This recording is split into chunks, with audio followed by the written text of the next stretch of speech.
Hey, welcome back to Block IQ. Real assets have quietly become the fastest growing segment of crypto's institutional stack. Deposits just hit $7.4 billion in Q2, up from $2.3 billion last year. That's institutional capital rotating into tokenized treasuries and short duration debt because the yield is real, the collateral is real, and the macro environment is now forcing a flight to safety. At the same time, we're seeing DeFi activity is falling.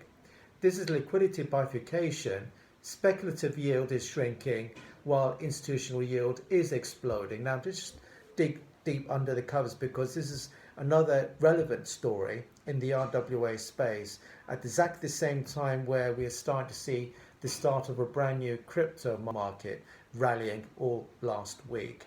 Now, the RWA surge, as I've mentioned, has tripled in the Q2 versus the same time of last year. And this is mostly due to, as I said before, institutional capital driving that surge.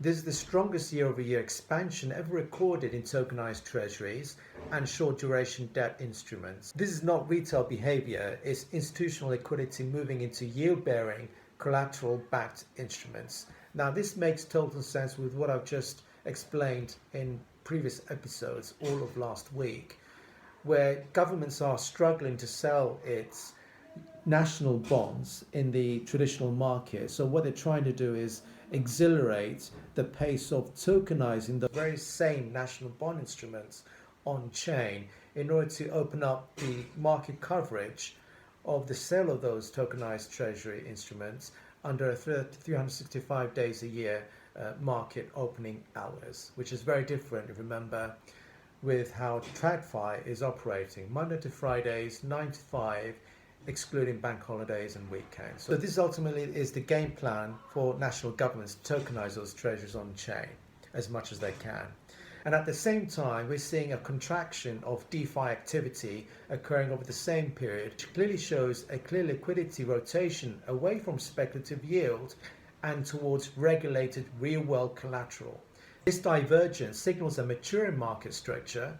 Risk of capital is abandoning volatile protocols and moving into tokenized fixed income instruments, as I've just covered a moment ago.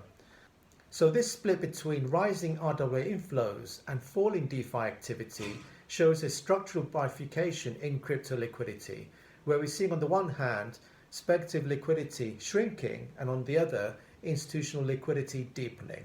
So this perfectly lays out the foundation that we need in order to kick off and start the next crypto bull market in buoyant fashion, where we're starting to see that rotation of capital, particularly institutional capital, back into crypto, into Bitcoin and RWAs. So we couldn't have asked for the better start for the next crypto bull market, which is just around the corner. So interesting times ahead, and I'll see you next time.